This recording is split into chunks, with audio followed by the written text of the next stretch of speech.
What's up, guys? It's the Commish. Um, I'm here in temporary Hurricanes Tavern at me mama e papa's house. Um, so I'm gonna try doing this. This is gonna be a blatant ripoff of something that Mike does in D2, and I'm okay with that. So every week I'll preview the matchups. Um, I'll make my predictions and yeah, some other stuff thrown in here as well. Now I'll post the actual probabilities to Facebook. Probably won't email those out. So sorry, Doug and Ivan. Doug, I know you don't care about the probabilities. I don't know about Ivan. I don't know Ivan. Um, the only thing I know about Ivan is he's got a crap load of cap room for some reason. Um, so my predictions are going to be slightly based off of the projections. I use that to my knowledge a little bit, but uh, I'm not 100% going with the favorites all the time. I'll go through each of the matchups. I'm going to start with the least important and work our way towards the most important matchup of the weekend. I've got a few themes that I'll use throughout, but anyway, let's get to it. So the first matchup of the week, the Kia Sorrento matchup of the week is back, and if you remember that from last year, it's the matchup with the two worst teams in it. And how I determined the Kia Sorrento matchup of the week is whoever was considered the favorite that had the fewest projected points. You're the Kia Sorrento matchup of the week, and that matchup this week is Justin and Rob. This is a division matchup. The winner of this one will get a leg up in the Marvin Harrison division. And I'm actually going to go with a slight upset with this one. Rob is projected to win, but I'm actually taking Justin. Rob has Manning. Manning is missing Welker. They play on Sunday night. Usually Manning thrives, but I think he's going to miss Welker on Sunday night.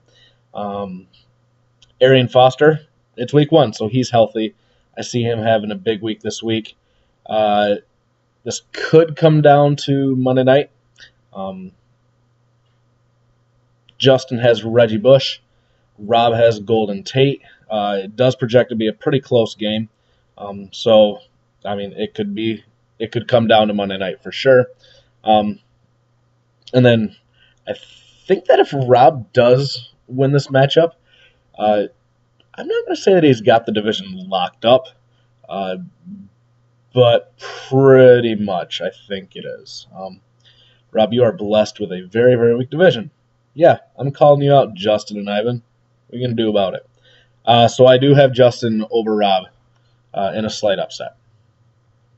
The next matchup I'll discuss is Reitzma and Bork. We have another division matchup here. Not really going to spend a whole lot of time on this one, though, because Reitzman's team is freaking loaded. I think he's going to just clean house this week. Bork, you did not inherit a very good team.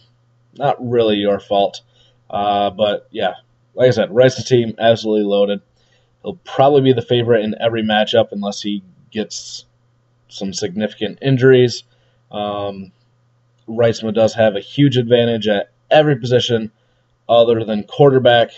I mean, for Bork to even stand a chance this week, I think that Breeze would have to have an absolute monster game, just because Reitzman's team is that stacked,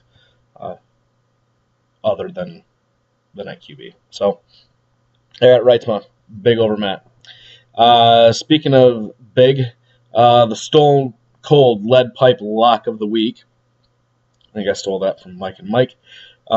I might regret this, but I have myself over Ivan. It's a PPR league, so wide receivers matter a ton in this league. And Ivan, week 1, before any injuries or bye weeks, will be trotting out Kelvin Benjamin, Kenny Britt, and Danny Amendola as his 3 starting wide receivers. I like my chances.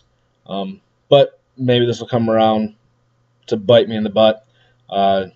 he does have Stafford and Ladarius Green going yet on Monday night. I only have Nick Novak playing on Monday night, so maybe I'm still sweating it out. But just like Reitzma, other than quarterback, I have a pretty sizable advantage over Ivan at every other position. Fourth matchup of the week. This one also, well, no, not also. This is the opposite of me versus Ivan. This does project to be very, very close. In fact, I flip-flopped on these picks, or on this pick in particular, a few times. Yahoo this year, they let you change it. So I thank them for that because I changed it a few times. But I have Chris over Ferguson, and based on projections, this is probably not the safest pick. Ferguson does project to do pretty well throughout the year. Actually, according to what it looks like right now, this is not an upset pick because currently Ferguson does not have a kicker. He knows his situation there. I fully anticipate him picking up a kicker. Chris, he was going to pick one up regardless, so don't get upset at me for pointing that out. So once Ferguson picks up a kicker, he becomes a slight favorite, but I'm taking Chris. The whole matchup is really, really close. Each position all the way down. Chris's guy is within 3 projected points of Ferguson's guy. So it's really going to be a toss-up. The reason why I'm picking Chris is I actually think Matty Ice is going to have a huge game against New Orleans. So that is why I went with Chris. Fifth matchup, we have another division matchup. The last two are actually division matchups. And we have Andy and Doug, and I'm taking Andy over Doug. Andy with a pretty sizable advantage everywhere except for tight end. I mentioned a couple matchups ago that wide receivers are huge in a PPR league, and Durs is loaded. As loaded as Reitzman's team is, Durs has far superior wide receivers. Demarius, Julio, AJ Green, and Vincent Jackson. Going to be way, way too much for Doug to compete with this week. And that brings us to the last matchup of the week.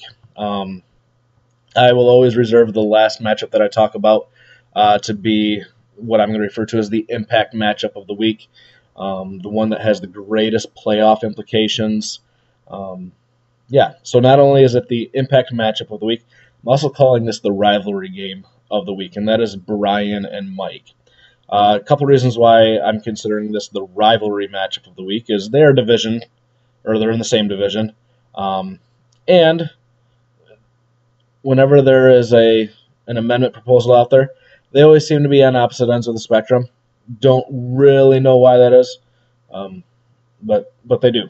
And the fact that they're both boisterous on their opinions, that helps lead to a rivalry as well. So this is the rivalry game of the week.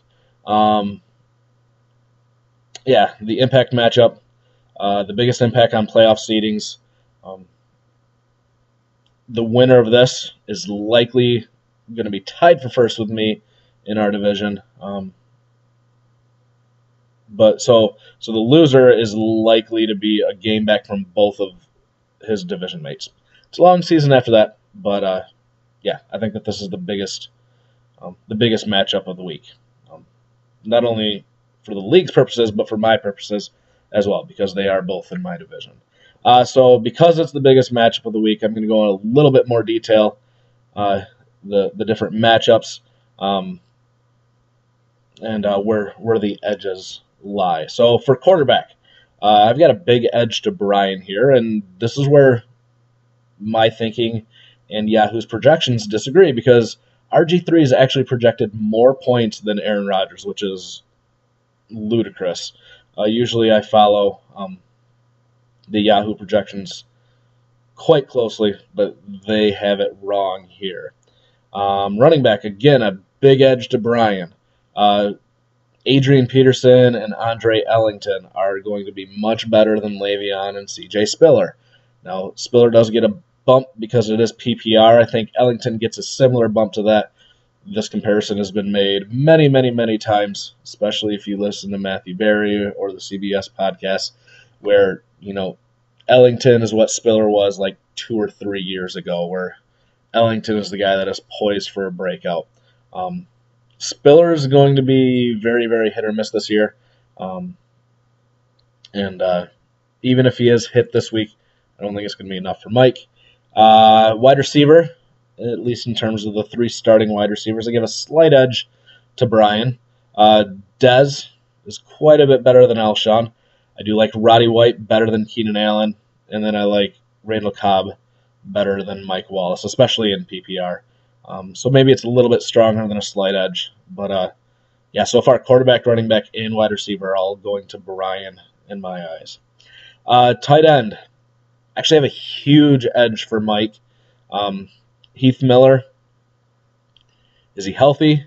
Greg Olsen. Someone has to catch the ball in Carolina. Maybe it's Kelvin Benjamin. I don't know who else they have there. Jason Avant. I think Greg Olsen is going to be quite a good play this week. And I do give the advantage to Mike here. For Mike, tight end is only one position. Because for flex, I also give the edge to Brian. I love me some Cordarrelle Patterson. Getting his jersey. D1 is the only league that I do not own him in. I was this close from getting him in D1 as well. But I did not pull the trigger. I don't even know if there was an offer out there. It was in discussion. So, to recap, I have Justin over Rob, Reitzma over Matt, myself over Ivan, Chris over Ferguson, Andy over Doug, and Brian over Mike. So, as of right now, my predictions for the playoffs. Won't really get into seeding or anything like that, but the division winners I think are going to be Reitzma, Brian, even though he's in my division, trying to be objective about this, Andy, and Justin. So the last two, Andy and Justin, I'm giving you guys the nod this week because I also predicted you to win this week. If Doug or if Rob wins, yeah, they probably have a little bit better odds than you do. And then for the wild cards, I'm giving myself the first wild card spot because I'm quite confident that I'm going to beat Ivan. And even though I'm giving Chris the win, I'm giving the second wild card slot to Mike. Because what fun is it to give all 6 playoff spots to the 6 game winners of the week? That, and I'm a division homer. So I have all 3 of our division making the playoffs, at least as of right now. Hope you guys enjoyed this. If you're still watching, that is, anyway. Peace.